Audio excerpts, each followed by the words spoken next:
Freedom's Door was one of my first.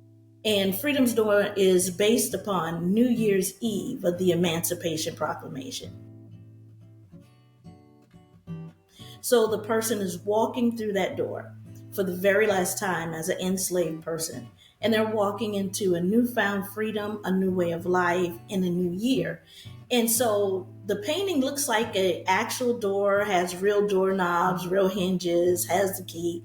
And on the outside, I was inspired to write a poem or the thoughts of that person walking through that door. And of course, it's based in the Gullah dialect. And of course, Gullah is a culture, that was brought over by the enslaved Africans, of course, and because they were isolated on islands, could maintain more of their African culture. So I don't have to go into that, seeing that I'm being, interviewed on Lowcountry Gullah, However, so the thoughts of that person before they opened that door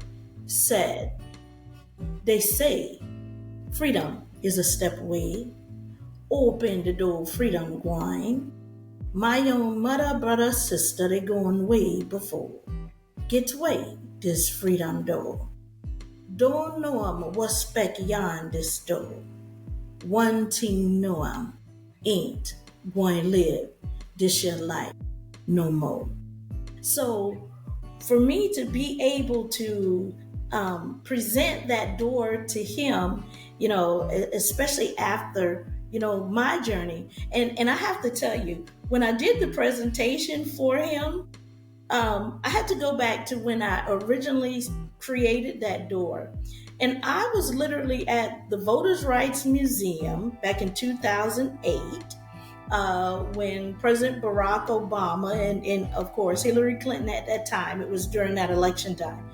And so, I was so close that me and the Secret Service men had an in-depth conversation, And so the director at that time from the Voters' Rights Museum, she came out and she said, Sonja, the Voters' Rights Museum would love to purchase your freedoms. And I looked at her and I says, well, it's not for sale. And she gave me this look like, okay, maybe you're not understanding what I'm saying, right? So she says, the Voters' Rights Museum would love to purchase your Freedom's Door. Just name your price. And so I said, it's not for sale.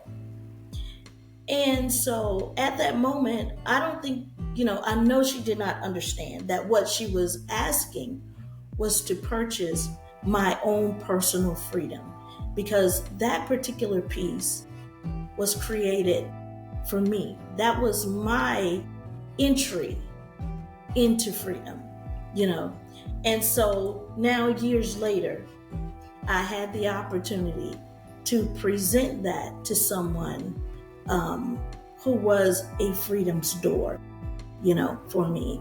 And like I said, and for so many others. So that was a very emotional, humbling moment for me.